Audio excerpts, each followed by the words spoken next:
Muy bien, ahora vamos a tocar el tema sobre expresiones algebraicas, ¿no? Ya revisamos algunas operaciones dentro del conjunto de los números reales, la suma, la resta, propiedades asociativas, conmutativas, la ley de los exponentes y algunas otras. Ahora, bueno, pues vamos a recordar un poco la terminología para describir los conjuntos, ¿no? Entonces, primeramente, un conjunto, pues recordar que es una colección de objetos que cumplen alguna regla, o sea, objetos de algún cierto tipo, y esos objetos que pertenecen al conjunto, pues se denominan elementos, ¿no?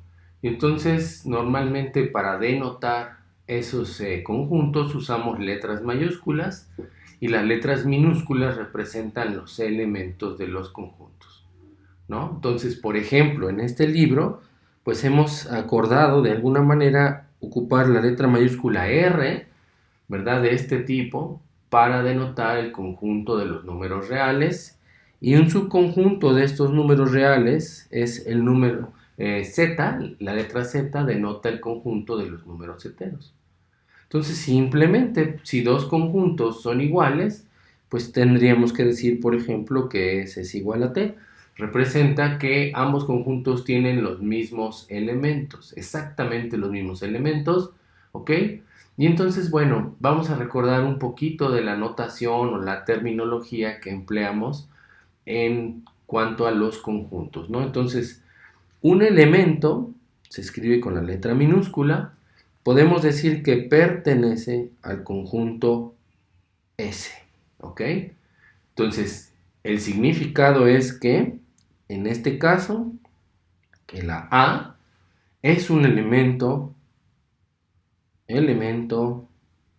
de S, ¿ok? Por ejemplo, que el 3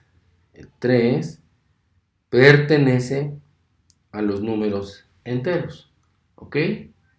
Luego, digamos, la parte opuesta a la negación sería que la A, en este caso, no pertenece a un cierto conjunto, ¿sale? Y entonces decimos que A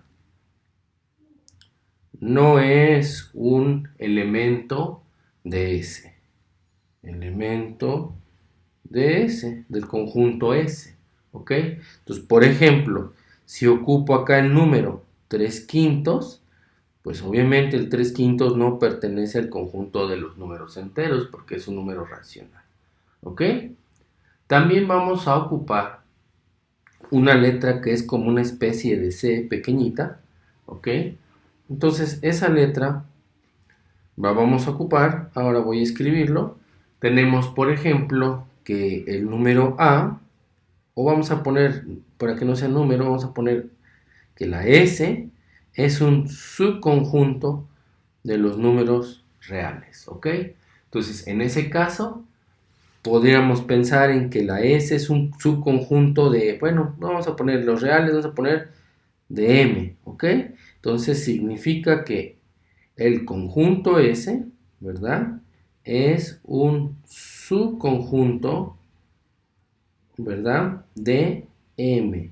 Y un ejemplo puede ser ¿cuál? Puede ser que tomen los números enteros, Z es un subconjunto, en este caso, de los números reales, ¿ok? Bueno, hay otra clase de cosas aquí en la notación, que es cuando tenemos una constante. Cuando yo tengo una constante, lo que voy a hacer es poner una letra o un símbolo que va a representar un elemento específico de un conjunto, ¿ok? Entonces, utilizar para denotar una constante en vez de un conjunto, voy a utilizar una letra o, dijimos, un símbolo, ajá, que representa un elemento específico. Vamos a escribirlo, representa un elemento específico del conjunto, ¿ok?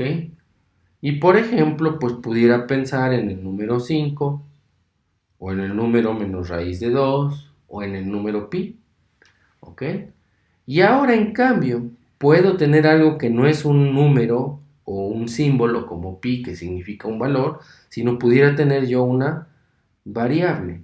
En ese caso, nos referimos o la referimos como una letra también, ¿sale? O un símbolo que representa, ojo, representa, aquí le había puesto representa, en el caso anterior, representa un elemento específico. Eso es para una constante. Es uno solamente, un elemento específico. Pero en el caso de una variable, es una letra o símbolo, es decir, vamos igual que en la definición anterior, que representa, y en este caso representa cualquier elemento de un conjunto. ¿Ok? Subrayamos en rojo, representa cualquier elemento. Entonces, mientras que una constante nos da específicamente qué elemento es, cuánto vale, quién es, la variable nos va a representar mediante una letra o un símbolo cualquier elemento de un conjunto. Entonces, muchas veces empleamos el símbolo X para denotar cualquier número real. ¿Ok? ¿Está claro? Bueno, pues ahí entonces tenemos ese tipo de letras, ¿no? Entonces, en general, las letras cercanas al final del alfabeto, como pudiera ser X, Y, Z, alguna de estas las ocupamos para las variables. No quiere decir que sean las únicas que podemos ver, pero en general siempre preferimos eso y en cambio, a veces con un símbolo representamos constantes, pero ocupamos las primeras letras del alfabeto. ¿Ok? Constantes. No quiere decir que una A siempre tenga que ser una constante, no, pero generalmente lo que tenemos es eso. ¿Ok? Bien. Entonces, a veces podemos denotar de cierta manera los elementos de un conjunto y además escribir sus propiedades. Por ejemplo, si yo escribo que hay un conjunto, uso esta notación. Coloco unas llaves. Y entonces digo que el conjunto, por ejemplo, S es igual a, entonces, una S mayúscula, ¿verdad? Y tengo las llaves para denotar que es una colección de elementos, es decir, es un conjunto de cosas. Uso el símbolo X para decir que hay cualquier elemento dentro de ese conjunto puede satisfacer la siguiente regla, que ese elemento, cualquiera de esos, tiene que ser mayor que 3. ¿Está claro?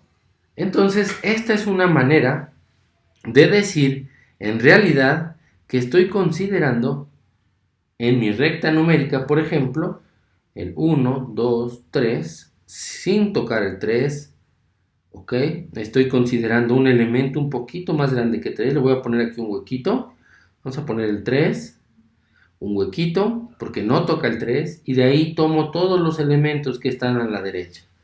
Por ejemplo, el 3.1, 3.01, 3.2, 3.5, ¿ok? Entonces, ¿cómo se lee esta expresión que está arriba? Vamos a ponerle aquí entre comillas. ¿Cómo se lee? Es el conjunto, S, empieza desde acá, S es, vamos a borrarle aquí, el conjunto de toda X, de cualquier elemento X, ¿verdad?